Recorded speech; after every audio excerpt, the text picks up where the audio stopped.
Point. Pourquoi apprendre le Coran? Pas forcément dans son entièreté, mais pourquoi apprendre le Coran? Essentiel. Deuxième des points, nous allons voir comment apprendre le Coran par cœur. Encore une fois, pas forcément l'entièreté du Coran, mais du moins apprendre ce qu'on peut du Coran et pourquoi pas le Coran par cœur tout entier. Et enfin, le dernier, le troisième des points, ce qui nous importe beaucoup aussi, comment réviser ce que nous avons déjà appris afin de ne pas oublier totalement ce que nous avons appris. Premier des points, pourquoi apprendre le Coran? Alors je ne vais pas citer tous les hadiths et tous les versets qui parlent des mérites de la lecture, mais aussi, donc a fortiori, de l'apprentissage par cœur du Coran, mais permettez-moi de vous rappeler quelques points qui vont vous motiver, incha'Allah tabaraka wa ta'ala. Pourquoi apprendre le Coran? Tout simplement parce que le Coran est une guérison pour les cœurs, les poitrines, les esprits et les corps. Comment se priver de ce bienfait, de cette afia, de ce salut, de cette préservation, de ce remède, alors qu'il est à portée de main. Allah Jalla wa Ala nous dit dans le Coran وَنُنَزِّلُ مِنَ الْقُرْآنِ مَا هُوَ شِفَاءٌ وَرَحْمَةٌ لِلْمُؤْمِنِينَ. Allah. Et nous avons descendu, révélé dans le Coran ce qu'il y a comme guérison pour les croyants. Et nous sommes tous quelque part un peu malades, malades du cœur, malades psychologiquement quelquefois, malades physiquement. Eh bien, le Coran est une guérison. Pourquoi se priver de cette guérison? La deuxième des choses, eh bien, sache que le Coran est le meilleur des dhikrs, tout en sachant qu'Allah Azza wa Jalla a fait maintes fois l'éloge du dhikr dans le Coran. Le dhikr, l'évocation, le rappel, tout ce qui te rappelle et rapproche d'Allah subhanahu wa ta'ala quelque part. Eh bien, Allah nous dit dans le Coran Inna nahnu nazzalna dhikr wa inna lahu lahafidhun. Nous avons certes descendu le dhikr, Allah a appelé le Coran le dhikr, et nous en sommes protecteurs. Et hani allak, félicitations à toi si tu fais partie de celles et ceux qui évoquent beaucoup Allah Azza wa Jal, qui font beaucoup de dhikr, car Allah Azza wa Jal a dit dans le Coran وَالذَّاكِرِينَ اللَّهَ كَثِيرًا وَالذَّاكِرَاتِ أَعَدَّ اللَّهُ لَهُمْ مَغْفِرَةً وَأَجْرًا عَظِيمًا. Celles et ceux qui évoquent fréquemment beaucoup Allah, eh bien, auront un grand pardon. Maghfiratan min rabbihim, ainsi qu'une miséricorde de la part de leur Seigneur. Allah les pardonnera, leur pardonnera. Allah leur fera miséricorde. Eh bien, que dire de celui qui va multiplier le meilleur des dhikrs, la lecture et pourquoi pas l'apprentissage par cœur du Coran. Puisque celui qui apprend par cœur le Coran, eh bien, forcément sera amené à lire fréquemment, beaucoup, à répéter énormément la parole d'Allah Azza wa Jal. Le Coran, comme on dit plus d'un sage, c'est comme un ami intime. Plus tu le fréquentes, plus il te dévoile ses secrets. Eh bien, que dire de celui qui apprend le Coran par cœur? Eh bien, forcément, il est amené à fréquenter tous les jours, de jour comme de nuit, le Coran, parce que le Coran, quand on l'apprend par cœur, eh bien, on doit avoir une relation très intime, très proche avec lui, de jour comme de nuit. On le fréquente énormément. C'est une fréquentation. Et quelle belle fréquentation! Le Coran, c'est la source de baraka, de bénédiction pour tes biens, pour ta santé, pour ta famille, pour ton argent, pour tes projets, pour tout. Allah Azza wa Jalla a rappelé que c'est la source même de la baraka, de la bénédiction. Il nous dit subhanahu wa ta'ala Kitabun anzalnahu ilayka mubarak. C'est un livre qu'on t'a révélé, on a descendu sur toi un livre béni. C'est pour cela que celui qui cherche la baraka dans sa journée, et ô combien on a besoin de bénédiction dans notre argent, dans notre famille, dans notre apprentissage, dans notre santé, dans nos enfants, dans nos demeures, etc. On a besoin de cette baraka. Eh bien, elle se trouve, cette baraka, avant tout dans le Coran. Puise cette baraka dans cette source qui est Kitabullahi Azza wa Jal, le livre d'Allah subhanahu wa ta'ala. C'est pour cela, ne laisse passer aucune journée sans commencer ta journée avec ne serait-ce que, pas forcément l'apprentissage par cœur, mais la lecture du Coran. Et si tu n'as pas l'occasion, eh bien au moins l'écoute du Coran. Puise la bénédiction dans le Coran. Pourquoi apprendre le Coran? Et pourquoi ne pas l'apprendre? Alors que le prophète sallallahu alayhi wa sallam fi sahih, il nous dit khayrukum man ta'allama al-Qur'ana wa 'allamahu. Allahumma ij'alna minhum. Les meilleurs d'entre vous sont ceux qui apprennent le Coran et qui ensuite l'enseignent. Pourquoi ne pas apprendre le Coran alors que le prophète alayhi salatu wa sallam, il nous dit dans le hadith rapporté par Ibn Majah, il rapporte qu'il a dit à Abu Dhar, Ya Aba Dhar, apprendre un verset du Coran par cœur est préférable que de prier sans unité de prière. Allahu Akbar. Pourquoi ne pas apprendre le Coran alors que le prophète alayhi afdalus salat wa askat taslim dans le hadith rapporté par Abu Daoud et d'autres, il nous rappelle que celui qui a mémorisé le Coran, et qui a mis en pratique ses préceptes. Ce qui nous importe beaucoup, c'est quoi? Mettre en pratique ses préceptes. Parce que si on apprend le Coran mécaniquement sans l'appliquer, ou bien on se retrouve dans une situation telle que je connais le Coran par cœur, ou une grande partie du Coran par cœur, mais j'ai de graves déficiences dans ma aqida, ma croyance. Je ne sais à peine faire les ablutions, ou je ne connais même pas les règles des ablutions ou de la prière, ou j'ai des déficiences énormes dans mon comportement. À quoi bon, billahi alaykum? Puisque le Coran, hujjatun laka aw alayk. C'est un argument pour toi ou contre toi.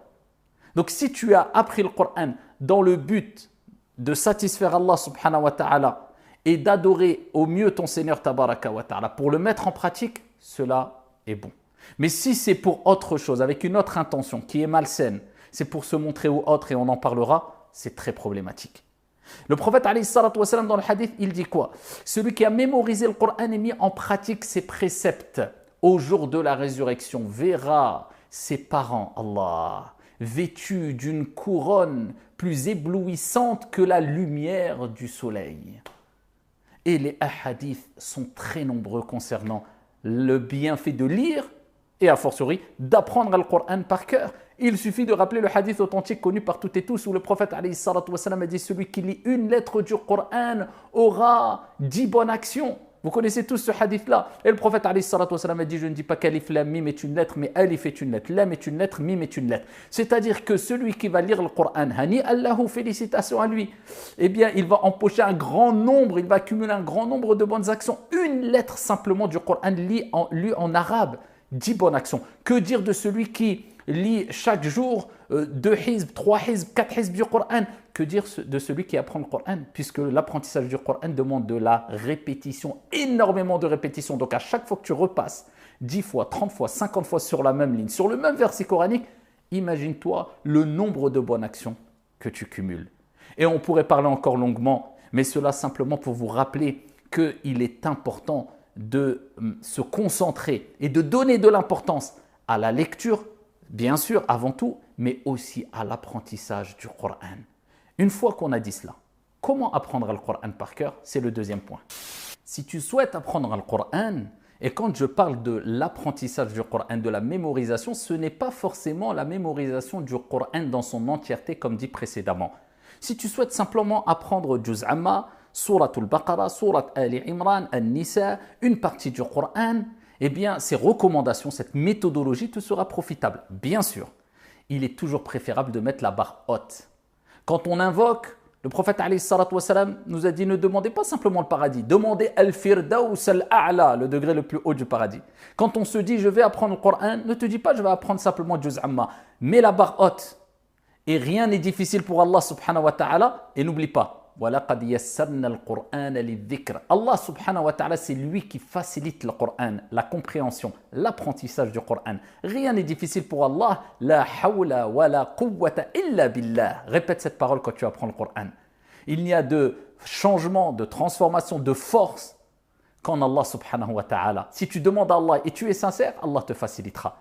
Donc mets l'intention d'apprendre le Coran tout entier. Inch'Allah ta'ala, tu en auras la récompense. Pourquoi? Car le prophète sallallahu alayhi wa sallam a dit: innamal a'malu binniyat. Les actions ne valent que par leur intention. C'est-à-dire, si tu as mis l'intention sincère d'apprendre le Coran dans son entièreté et que tu décèdes, tu meurs, tu quittes ce monde et tu étais dans l'effort afin d'apprendre le Coran dans son entièreté, même si tu as appris que 10 pages ou 30 pages, Inch'Allah ta'ala, on espère qu'Allah subhanahu wa ta'ala te comptabilise l'apprentissage du Coran tout entier. Les actions ne valent que par leur intention.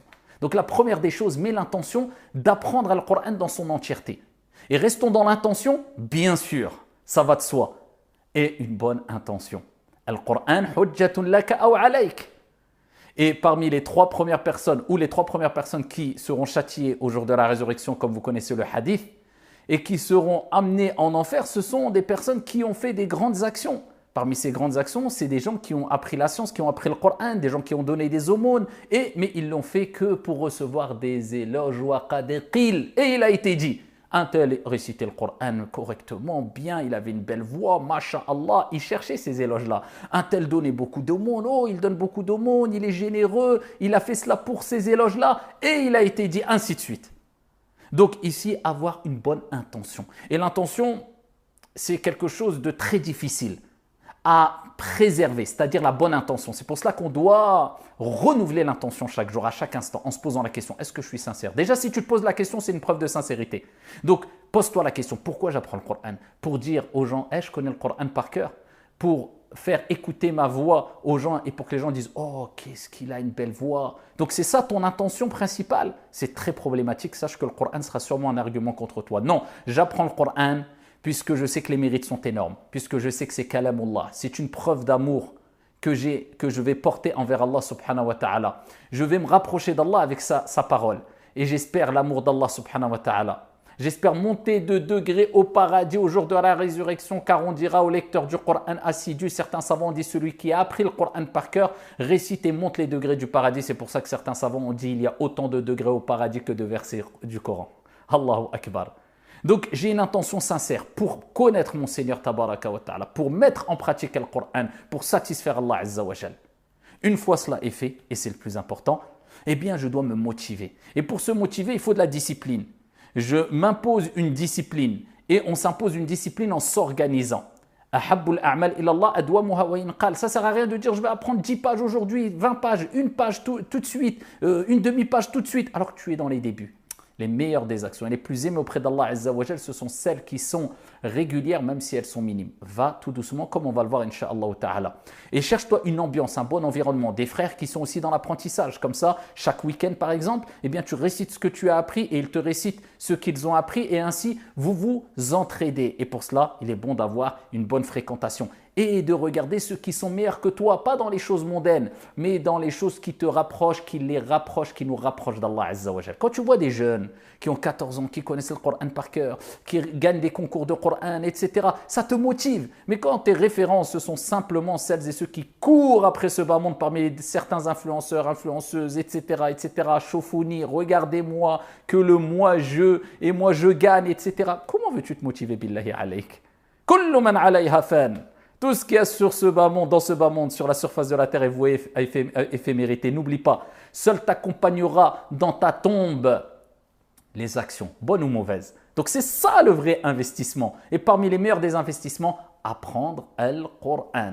Donc une fois que tu as compris cela, continue avec moi. Apprends à lire l'arabe, bien sûr. Eh bien, apprendre à lire l'arabe, c'est très facile. Il te suffit d'un programme de 2 semaines, il y a beaucoup de programmes mis en ligne, etc. Tu apprends à lire l'arabe. Et ensuite, il faut de la fluidité dans ta lecture, ça, il n'y a pas de secret. Personne ne pourra ici t'apprendre à avoir une récitation fluide, ou plutôt, pardon, personne ne pourra lire à ta place le Coran. Personne ne pourra faire l'effort à ta place. Il n'y a pas de secret, en fait, pour avoir une récitation fluide. Il suffit simplement que toi-même, tu fasses l'effort de lire chaque jour le Coran, et au fur et à mesure, ta récitation, ta lecture va se fluidifier. Une fois que tu sais lire le Coran, bien sûr, passe à les règles de tajwid, l'apprentissage des règles de tajwid. D'abord, commence avec les règles de tajwid simplifiées. D'accord, il y a les codes couleurs maintenant, on retrouve beaucoup de masahif avec les couleurs, chaque couleur représente une règle de tajwid, le bleu al-qalqala, le vert al-ikhfa, etc. Essaye de suivre un programme avec un professeur, avec un enseignant pour apprendre les règles de tajwid simplifiées, première étape. Ensuite, monte de niveau et apprends plus en détail les règles de tajwid. Puisqu'Allah Azza wa Jal nous dit « Warattil al-Qur'ana tartila » lis correctement, lentement, posément, articule bien, prononce bien les lettres quelque part, c'est le sens. Hein. Ici, quand tu lis le Coran. Donc, il faut lire le Coran comme il a été révélé au prophète alayhi salatu wassalam et comme le prophète alayhi salatu wassalam l'a lu. Donc, apprends les règles de tajwid, sans exagération. Puisqu'il y a des gens qui restent simplement sur le de A'udhu billahi minash shaytanir rajim pendant 3 semaines ou 1 mois. Non, c'est pas c'est pas A, c'est entre les deux. Et la personne, avant qu'elle termine Surat al-Fatiha, il lui faut 1 an. Il ne faut pas exagérer. À partir du moment où tu respectes sifat al-huruf, makharij al-huruf, tu récites correctement, tu prononces correctement les lettres, tu respectes les règles de tajwid, bien que la majorité ne considère pas les règles de tajwid comme une obligation. Certains savants le considèrent comme une obligation. C'est-à-dire que si tu récites le Coran sans altérer le sens du Coran en prononçant correctement, mais tu ne récites pas avec toutes les règles de tajwid, tu n'es pas pécheur. Et d'autres savants considèrent que c'est obligatoire dans tous les cas. Efforce-toi d'avoir au moins les règles de base dans la récitation, dans la lecture du tajwid. Une fois ça compris, tu peux continuer avec moi. Nous allons passer à comment apprendre le Coran. Alors, pour apprendre le Coran, il y a plusieurs manières, plusieurs méthodologies. Il n'y a pas une méthodologie unique. Mais je vais te donner une qui a fait ses preuves et qui fonctionne très bien. Si tu veux apprendre une partie du Coran, ou bien apprendre tout le Coran dans son entièreté. Alors, tu vas commencer bien sûr par Juz Amma, donc le dernier, le dernier Juz du Coran, puisqu'il y a les Qisar al-Suwar, les petites sourates que tu peux utiliser dans tes prières quotidiennes, etc. Et donc, tu commences avec ces petites sourates-là. Une fois que tu as appris Juz Amma, alors soit tu passes à Juz Tabarak, ou bien à Surat al-Baqarah, ou bien à Surat al-Baqarah. Moi, je préfère ici commencer à Surat al-Baqarah parce que les hadiths sont nombreux concernant les mérites de Surat al-Baqarah et Surat Ali Imran qui intercéderont en ta faveur si tu les as apprises, Inch'Allah ta'ala, au jour de la résurrection. Je ne rentre pas dans les détails concernant tous ces mérites-là. En tout cas, nous savons que ici, Surat al-Baqarah, c'est une sourate qu'on récite et qui est une source et une cause de préservation contre le mal, contre shayatin et contre beaucoup de choses qui peuvent nous nuire. Si tu commences par Juz Tabarak après Juz Amma, il n'y a pas de mal. Et ça, certains le recommandent. Et d'autres recommandent de commencer par Surat al-Baqarah. Donc ça, c'est un choix que tu peux faire personnel. Bien sûr, il faut que tu aies un enseignant qui puisse te corriger au moins ta lecture à chaque fois au fur et à mesure avant d'apprendre par cœur et quand tu as appris par cœur. Prenons le début de l'apprentissage. Prenons une page du Coran. Alors, tu peux te mettre comme objectif d'apprendre une demi-page ou un peu moins ou une page du Coran ou plus. Mais prenons une page du Coran. Alors, comment tu vas procéder? La première des choses, tu vas lire cette page, d'accord, correctement en arabe. Tu vas la lire à une personne qui va te corriger. Une fois que la personne t'a corrigé, assure-toi aussi de comprendre un minimum cette page-là. Pour cela, eh bien, je te recommande au minimum, de la lire en français et d'essayer de faire un exercice un peu en essayant de reconnaître quand tu l'as lu en français, quand tu reviens sur la page en arabe, quelques mots arabes en te souvenant et en te posant la question « qu'est-ce que cela veut dire par rapport à ce que j'ai lu en français ?» Et cela te permettra d'apprendre au fur et à mesure ici la langue arabe, pas dans les détails, mais accumuler un certain nombre de mots de vocabulaire. À partir du moment où tu comprends un peu le sens au moins de ce que tu apprends, ce que tu vas apprendre, cela va te faciliter l'apprentissage et tu seras même plus concentré. Donc à ce moment-là, donc tu as lu en français, tu as lu en arabe, tu sais que tu n'as pas fait d'erreur, tu t'es corrigé avec une personne ou alors tu lis simplement le passage que tu vas apprendre la journée. Soit tu lis toute la page ou soit simplement le passage que tu veux apprendre. Si tu veux monter de niveau et atteindre une certaine compréhension, eh bien non seulement tu ne te contentes pas de lire en français, mais aussi un exégète du Coran. Tu prends un livre d'exégèse du Coran très simplifié, résumé, afin de comprendre ici la cause et la circonstance de la descente de ces versets, etc. C'est encore mieux. Mais une chose à retenir ici avant d'aller plus loin, c'est qu'il faut savoir qu'il y a différents âges. D'accord, pour apprendre le Coran. Alors c'est sûr que quand un enfant apprend le Coran, commence à apprendre le Coran dès son plus jeune âge, 5 ans, 6 ans, 7 ans, bien sûr qu'il n'a pas forcément besoin de comprendre le Coran et il ne le comprendra pas. Donc ici, il n'y a pas de mal ici qu'il apprenne le Coran sans compréhension. Et d'ailleurs, c'est le meilleur moment pour qu'il apprenne le Coran. Comme ça, il aura ce bagage-là. Et il aura une facilité énorme à apprendre le Coran en bas âge parce qu'on sait très bien que l'âge d'or, comme certains savants ont dit, c'est entre 7 et 25 ans à peu près, ou 8 et 25 ans. Ça, c'est l'âge d'or. C'est là où tu retiens le mieux. Ta mémoire est la plus performante. Ensuite, ça commence à se dégrader petit à petit, sachant qu'il y a des gens qui ont commencé à apprendre le Coran à 50 ans, à 60 ans. Ils l'ont appris complètement. Mais c'est sûr que quelqu'un qui a passé la quarantaine, sa mémoire aura un peu plus de mal. Mais encore une fois, ça ne veut pas dire qu'on ne peut pas apprendre le Coran par cœur à 40 ou 50 ou 60 ans. Donc ici, c'est sûr que c'est bien de commencer le plus tôt possible le Coran. Et profitez, si vous êtes dans cet âge-là, et plus vous allez prendre de l'âge, plus il y aura quelques difficultés, mais ça sera toujours possible avec l'aide d'Allah subhanahu wa ta'ala.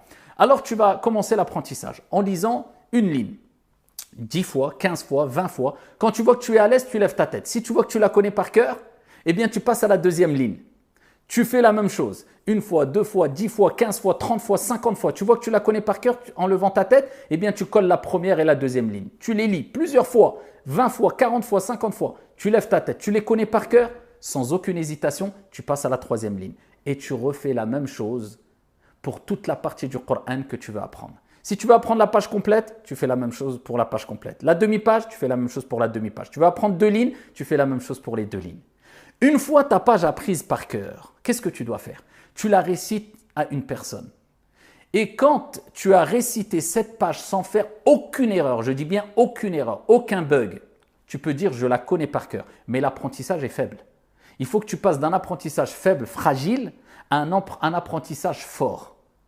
Un hifz qawi. Pour cela, une fois que tu l'as récité par cœur sans aucune erreur, de manière très à l'aise, tu dois la graver, cette page-là. Combien de fois?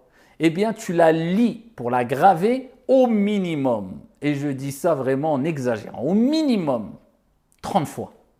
Il est recommandé d'aller de 50 à 100 fois. Plus si tu peux. Et ce n'est pas une perte de temps parce que plus tu l'auras gravé, plus tu l'auras répété après l'avoir apprise par cœur et plus ça sera un plaisir pour toi quand tu vas vouloir réviser ton Coran, surtout quand tu vas accumuler une grande quantité du Coran. Donc tu as appris ta page par cœur. Tu l'as récitée sans aucune erreur. Tu vas la graver, tu vas la réciter 30 à 100 fois. Une fois que tu l'as bien récité, gravé, assimilé, tu passes à la seconde page. Et retiens bien cela. Chaque jour où tu vas apprendre des versets de la nouvelle page, tu dois commencer par réciter par cœur la page précédente. Ça fait encore une révision en plus. Donc tu as appris la page 1 par cœur, tu passes à la page 2, le premier verset. Je commence aujourd'hui l'apprentissage du premier verset, je récite par cœur la page 1 et ensuite je commence l'apprentissage du premier verset. Et ainsi de suite. J'ai appris aujourd'hui 5 versets. Ok. Le lendemain, je veux continuer mon apprentissage. Je recommence en récitant par cœur la page 1, par cœur. Et ensuite, je continue mon apprentissage de la même manière. Et ainsi, j'aurai une révision en plus encore de la page précédente. Une fois que j'ai appris les 2 pages, je passe à la troisième page. Je fais la même chose. Je récite d'abord par cœur chaque jour, pendant que j'apprends la 3e page, les versets coraniques de la 3e page. Je récite par cœur la 2e page et j'apprends ma 3e page, ainsi de suite. Et ça tous les jours. Quand j'ai appris la 3e page, je fais la même chose. Je récite par cœur tous les jours la 3e page et ensuite je commence mon apprentissage de la 4e page jusqu'à ce que j'ai terminé la 4e page. Et ainsi de suite jusqu'à la 5e page. Une fois la 5e page apprise par cœur, eh bien là, je révise par cœur mes 5 pages. C'est ce qu'on appelle la révision récente, de ce que j'ai appris récemment. Je dois être capable de réciter par cœur sans aucune erreur. Si j'ai une petite erreur ou 2, ça passe. Mais essayer de réciter par cœur les 5 pages sans s'arrêter, afin de les enchaîner aussi. Et c'est ce qui nous permet aussi de les enchaîner facilement quand on va vouloir réciter le Coran lors de Tarawih ou lors des prières, etc. C'est de les enchaîner par cœur. Lors de l'apprentissage, c'est pour ça que je vous ai dit à chaque fois, page précédente, page nouvelle, page précédente, page nouvelle, jusqu'à la 5e page, ensuite on récite par cœur les 5 pages. Ça, c'est la révision. Là, on passe dans la révision là. Vous avez vu, là, c'était l'apprentissage, mais ça, c'est la révision du récent. Ok, après, on va parler de la révision de ce qu'on a appris anciennement. Donc, à chaque fois, je fais cela. Si vous voulez le faire tous les 10 pages, parce que vous apprenez beaucoup, vous apprenez une page par jour ou une demi-page par jour, faites-le avec 10 pages. La même méthodologie, mais avec 10 pages. Sinon, faites-le avec 5 pages, je vous recommande. Si vous êtes simplement dans une étape où vous apprenez simplement des petites sourates, vous n'apprenez pas beaucoup le Coran, vous apprenez par exemple juste simplement 2 lignes par jour ou 1 ligne par jour, à ce moment-là, utilisez la même méthodologie, mais au lieu de 5 pages, faites-le avec 2 pages. Et ensuite avec 3 pages. Et plus vous accumulez d'apprentissage, passez à 5 pages. D'accord? Donc la méthodologie est là et ensuite c'est chacun qui adapte par rapport à la quantité d'apprentissage qu'il fait. Ça c'est concernant l'apprentissage du récent. Mais maintenant il faut garder chaque semaine une partie, d'accord, de notre temps pour réviser l'apprentissage de ce qui est ancien. Puisque vous allez accumuler l'apprentissage.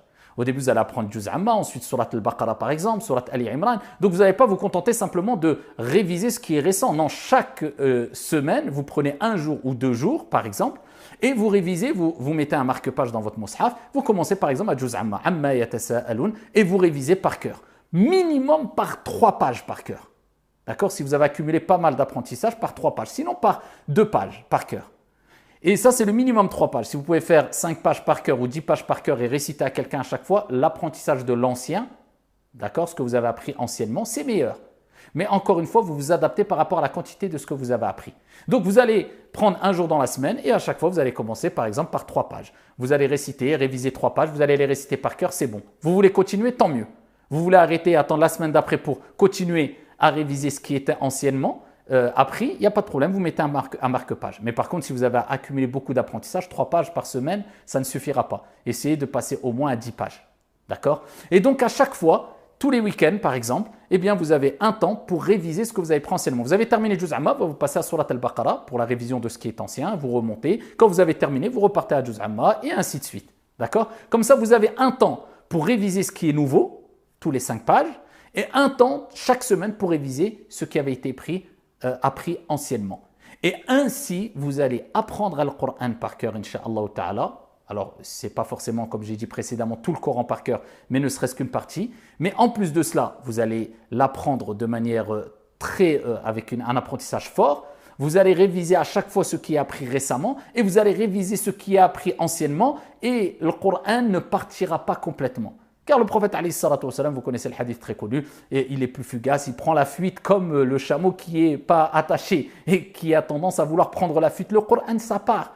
Hikmatullah, sagesse d'Allah Azza wa Jal. Tu as beau apprendre le Coran par cœur, tu as beau avoir un apprentissage très fort, tu oublieras des passages. Mais le but, c'est d'oublier le moins possible afin que la révision soit facile.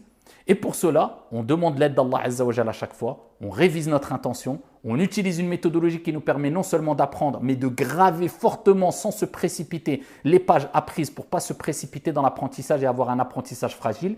On révise toujours ce qui est récent avec une méthodologie et on révise toutes les semaines ce qui a été appris anciennement avec une méthodologie et une organisation. Et ainsi, vous pourrez apprendre le Coran ou du moins des bonnes parties du Coran par cœur. Alors, encore une fois, il n'y a pas qu'une seule méthodologie, c'est une méthodologie parmi tant d'autres, mais c'est une méthodologie qui a fait ses preuves et qui fonctionne et qui peut s'adapter à tous les niveaux. Parmi les recommandations aussi que donnent les savants, c'est d'utiliser toujours le même mushaf afin que ton œil s'habitue, ne soit pas perturbé à la même mise en page, au même mushaf, d'accord? Donc, on va dire la même édition. Donc, essaye d'utiliser toujours le même mushaf. Il est bon aussi d'être dans un environnement où tu es isolé et tu n'as pas trop d'espace quand tu apprends le Coran.